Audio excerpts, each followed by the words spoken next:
തെലങ്കാനയിൽ റിക്ടർ സ്കെയിലിൽ 5.3 തീവ്രത രേഖപ്പെടുത്തിയ ഭൂചലനമുണ്ടായി.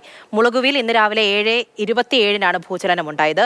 നിലവിൽ നാശനഷ്ടങ്ങൾ റിപ്പോർട്ട് ചെയ്തിട്ടില്ല.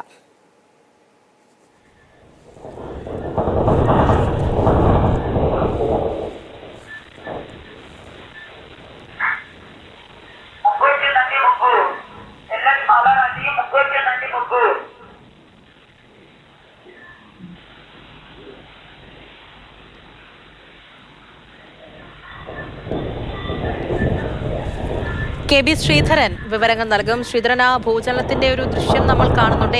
ഏതെല്ലാം മേഖലകളിൽ ഭൂചലനം അനുഭവപ്പെട്ടു? വലിയ പ്രശ്നങ്ങൾ എവിടെയും റിപ്പോർട്ട് ചെയ്തിട്ടില്ല അല്ലേ?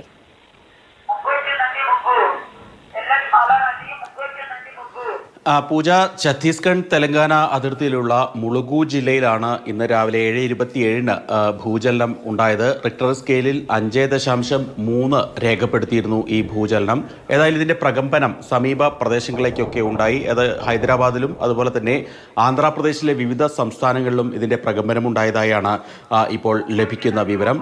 ഏതായാലും ആർക്കും നാശനഷ്ടമൊന്നും ഉണ്ടായിട്ടില്ല. ചില വീടുകൾക്ക് വിള്ളൽ വീണിട്ടുണ്ട് എന്നാണ് ദൃശ്യങ്ങളിൽ നിന്ന് മനസ്സിലാവുന്നത്. എന്താണ് സംഭവിക്കുന്നത് അറിയാതെ നാട്ടുകാർ പുറത്തേക്ക് ഇറങ്ങി ഓടുന്ന ദൃശ്യങ്ങളൊക്കെ നമുക്ക് CCTV ദൃശ്യങ്ങളൊക്കെ ലഭിച്ചിട്ടുണ്ട്. ഒരു ചെറിയ കണക്കെടുത്താൽ കഴിഞ്ഞ 20 വർഷത്തിന് ശേഷം ആദ്യമായാണ്, അല്ലെങ്കിൽ 20 വർഷത്തിനിടയിൽ ഇത്രയും കൂടിയ അളവിൽ അല്ലെങ്കിൽ ശക്തമായിട്ടുള്ള ഒരു ഭൂചലനം ഗോദാവരി തടത്തിൽ ഉണ്ടാകുന്നത് ഇത് ആദ്യമായാണ് എന്നുള്ള റിപ്പോർട്ടുകളൊക്കെ വരുന്നുണ്ട്. ഏതായാലും മറ്റ് പ്രശ്നങ്ങളൊന്നും ഉണ്ടായിരുന്നില്ല. ഇത് സംബന്ധിച്ച് കൃത്യമായിട്ടുള്ള പരിശോധനകൾ നടത്തുമെന്ന് ജിയോളജി വകുപ്പും അത് ഒക്കെ അറിയിച്ചിട്ടുണ്ട്. തെലങ്കാന മുഖ്യമന്ത്രിയും ആശങ്കപ്പെടാനുള്ള സാഹചര്യമൊന്നുമില്ല എന്ന് അറിയിച്ചിട്ടുണ്ട്.